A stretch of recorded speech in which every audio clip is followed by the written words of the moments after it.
Hello সবাই কেমন আছেন? আজকে আমি আমার খুব পছন্দের একটি ভর্তা রেসিপি শেয়ার করব। যেটা কিনা আমি আমার আম্মুর কাছ থেকে শিখেছি।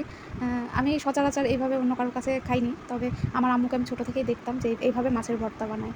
কোনো প্রকার হাতের কোনো স্পর্শ ছাড়াই আম্মু এই ভর্তাটা তৈরি করে থাকে। তো যার জন্য প্রয়োজন পেঁয়াজ, রসুন, কাঁচামরিচ, হলুদের গুঁড়া, মরিচের গুঁড়া, লবণ, তেল। এই কয়েকটা উপকরণ দিয়েই আপনি মাছের ভর্তাটা তৈরি করে ফেলতে পারবেন। তবে আপনারা চাইলে হয়তো গুঁড়া মরিচটা নাও ব্যবহার করতে পারেন। আর যদি চান তো সেই ক্ষেত্রে ব্যবহার করবেন। আর আপনারা যদি চান যে ভর্তাটা একটু আঠালো করবেন, সেই ক্ষেত্রে ছোট সাইজের 2টো আলু কুচি করে দিতে পারেন। আমার আম্মু সবসময় আলুটা দিয়ে থাকে না, যেদিন দেখে যে একটু মাছ কম আছে সেই ক্ষেত্রে আলু দেয়। আর যেদিন মাছ বেশি থাকে সেদিন কোনো প্রকার আলু ব্যবহার করে না। আপনারা চাইলে এই মাছের ভর্তাটা যে কোনো মাছ দিয়েই তৈরি করতে পারেন। তবে আমাদের এলাকার চ্যাং, ঘাইরা, শোল, বাইলা, পাঙ্গাস এই ধরনের মাছ দিয়ে বেশি করে থাকে। এখন আবার অনেকে বলতে আসবেন যে চ্যাং মাছ কি? আসলে চ্যাং মাছ আমাদের নাটোরের আঞ্চলিক ভাষায় টাকি মাছকে আমরা চ্যাং মাছ বলে থাকি।